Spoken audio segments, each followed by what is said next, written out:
Oui. Mais toutes les statistiques, à un moment donné, elles sont faites pour être tombées. C'est tombé sur le bon jour. On avait cette ambition-là, on a fait le coup parfait. On est très heureux ce soir. Vous l'aviez dit, votre but aussi, c'était peut-être d'instaurer le doute dans cette équipe qui était Mm. il y avait une tension avec les supporters. On en avait parlé cette semaine. L'idée, c'était de faire en sorte qu'il n'y ait pas de réconciliation avec le public. Et d'entrée de jeu, vous avez cueilli à France cette équipe. C'est pas dans le sens de ce que tu avais pu dire. Ouais, on a respecté le plan de jeu, sans faire trop d'erreurs individuelles pour une fois, même si on a eu 2-3 en première mi-temps, il y en a eu 2-3 aussi en deuxième mi-temps.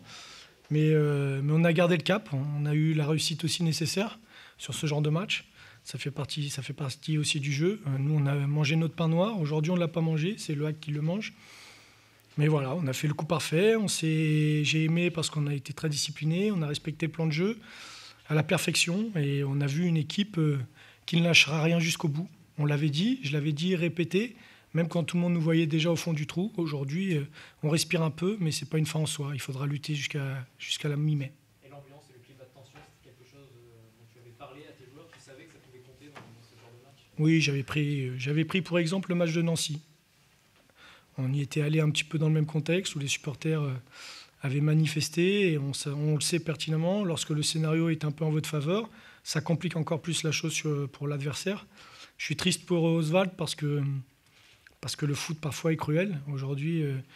Aujourd'hui, il méritait peut-être pas de perdre ce match-là, donc j'ai une petite pensée pour lui parce que c'est quelqu'un que j'aime beaucoup. Maintenant, on va pas faire la fine bouche évidemment parce que nous, au match aller, c'était un peu le même cas.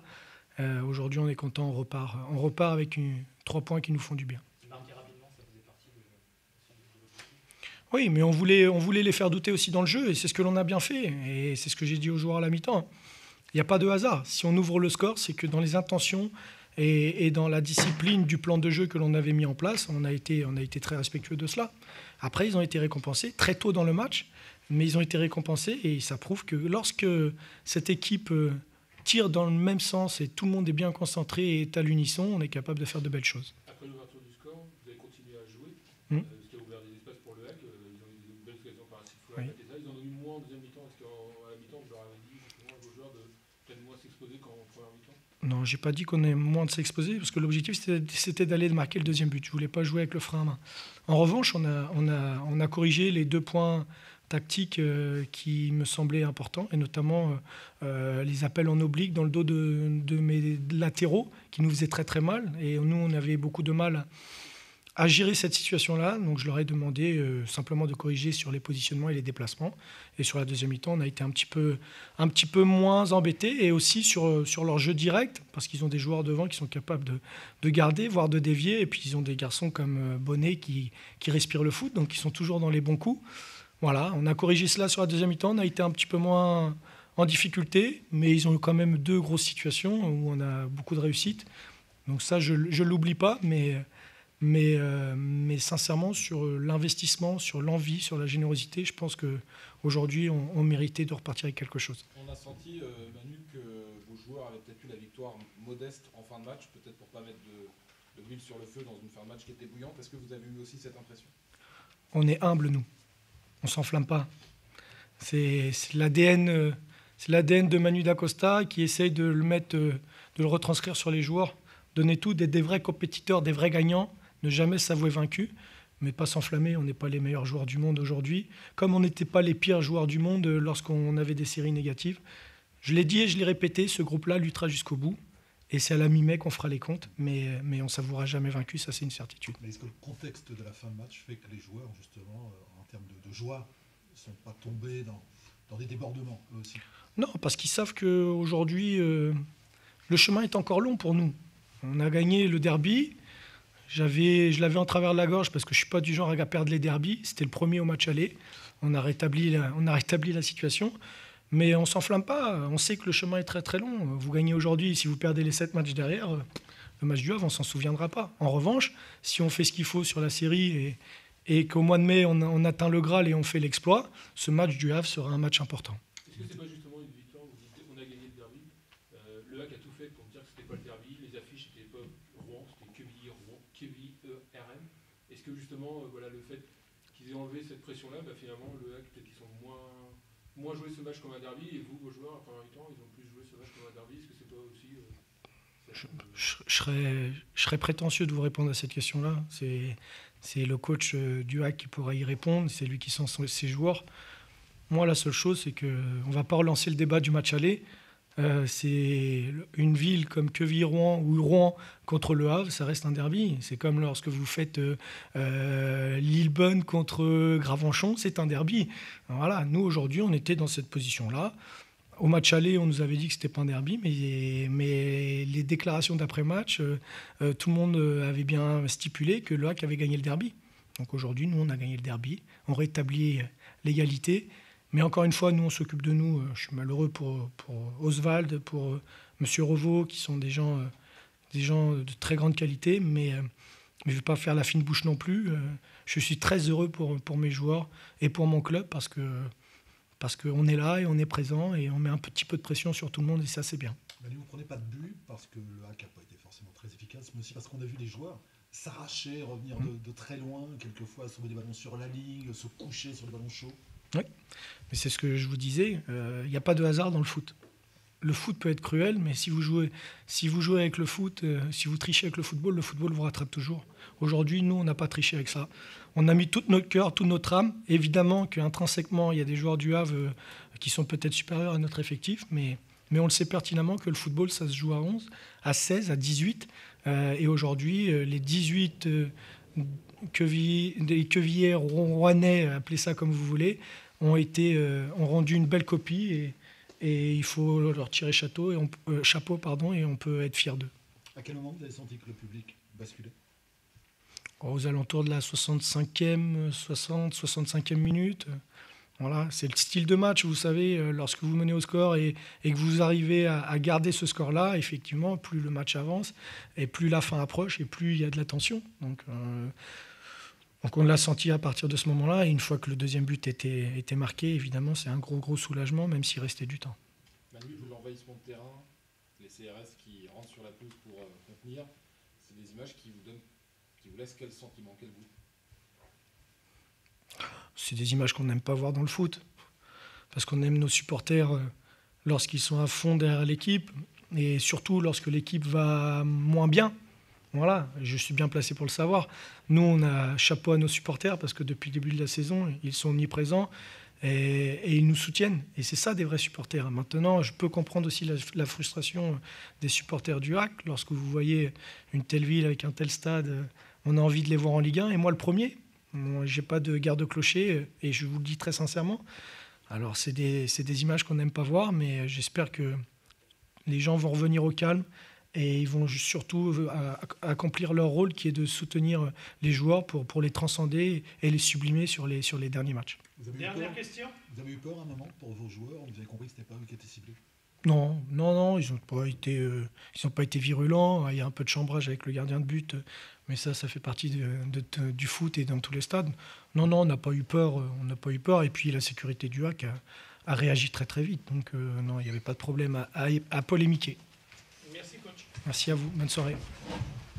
Ouais, évidemment, quand tu perds chez toi un match qui était très important, évidemment, pour les deux équipes, pour nous et pour QRM, mais qu'on le démarre de cette façon-là, en encaissant un but dès le début avec une entame qu'on peut qualifier de loupée.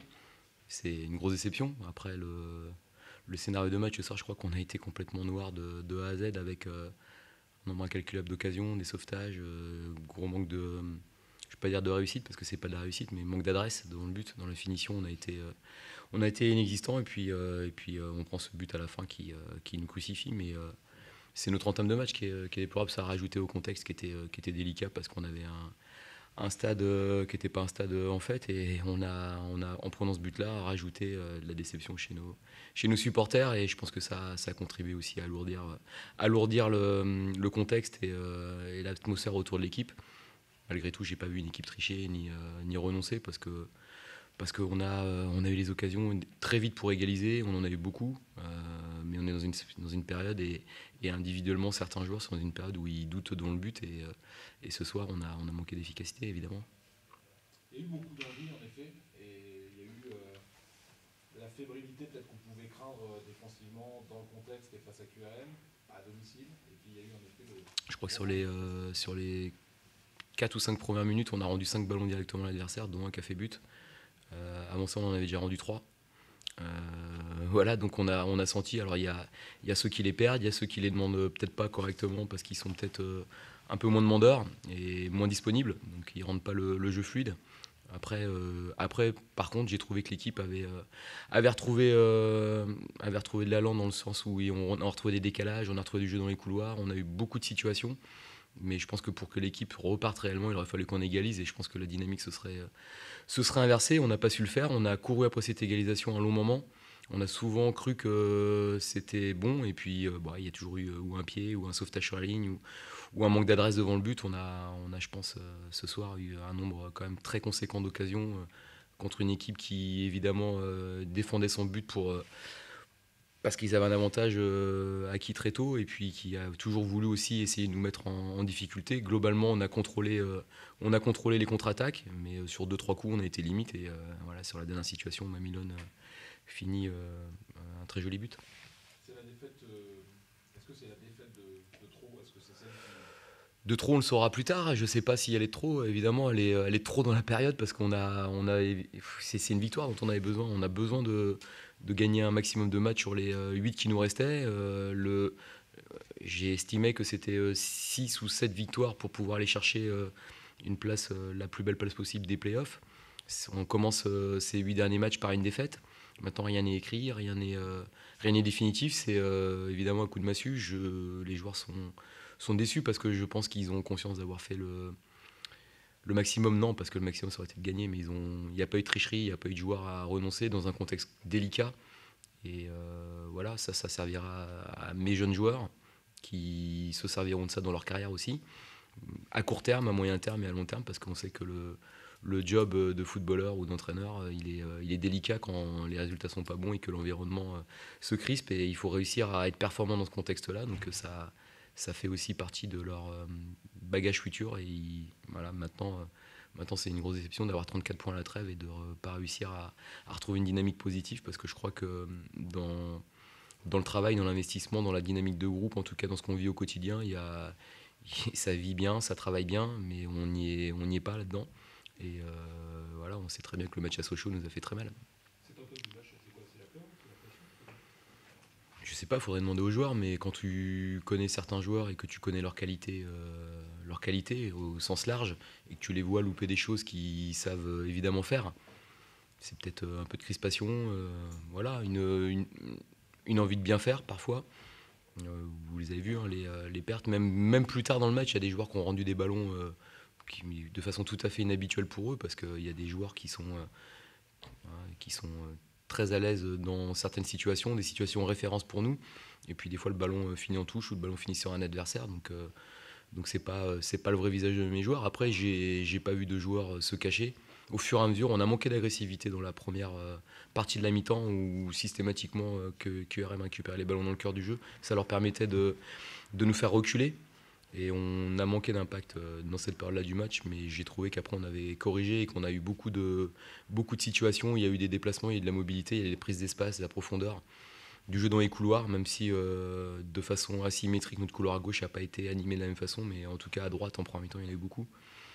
Voilà, donc c'est le jeu. Il y a eu des matchs qu'on a gagnés en faisant beaucoup moins que ça, et ce soir, c'était pas notre soir. Donc on est triste, mais on n'est pas abattu. L'envahissement du terrain en fin de match, c'est qui rentre une première. Je l'ai pas vu, je suis rentré au vestiaire. J'ai évidemment entendu et senti que c'était tendu. J'ai pas vu. Maintenant c'est. l'envahissement du terrain, tu vois pas? Non, je rentre au vestiaire rapidement. J'attends Manu Dacosta pour le saluer dans le couloir, mais j'ai pas vu. J'ai évidemment entendu parler dans le couloir après le match qu'il y avait eu les CRS qui étaient rentrés sur le terrain.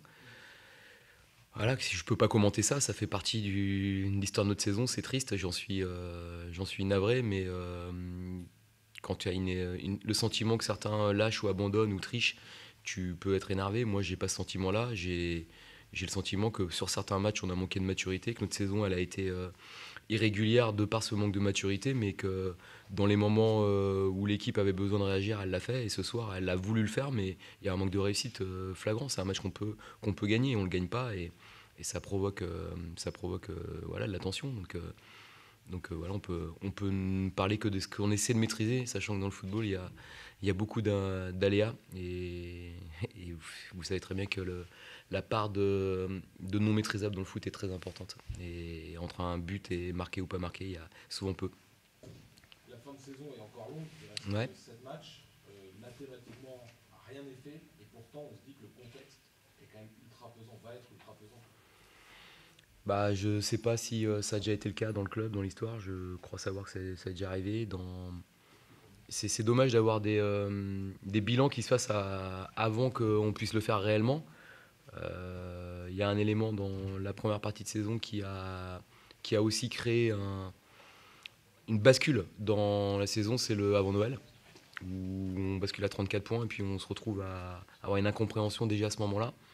Enfin, pas une incompréhension parce qu'on nous a expliqué pourquoi, mais ça a été déjà un premier moment délicat parce que 34 points, la dynamique était bonne. Alors c'est évidemment pas à cause de ça que les résultats sont pas bons, hein, mais dans les moments où tu as la chance de pouvoir être sur une bonne dynamique, il faut l'accentuer et pas l'atténuer. Parce qu'après, quand c'est dur, c'est très dur. Mais je pense qu'on a suffisamment de caractère dans le groupe, dans le staff et dans le club pour essayer de balancer ça et d'aller faire un match à Reims parce qu'on n'aura rien à perdre. Et puis d'essayer de recréer une dynamique positive. Des fois, il ne faut pas grand-chose. Mais on l'a vu dans l'autre sens. Hein, quand on mène 2-0 à Sochaux, on est plus que bien placé. Et puis en un match, on perd beaucoup de choses. On perd le match, on perd 3 points. Et on perd une dynamique et un élan qui, je pense, aujourd'hui nous fait défaut. C'est bon? Merci.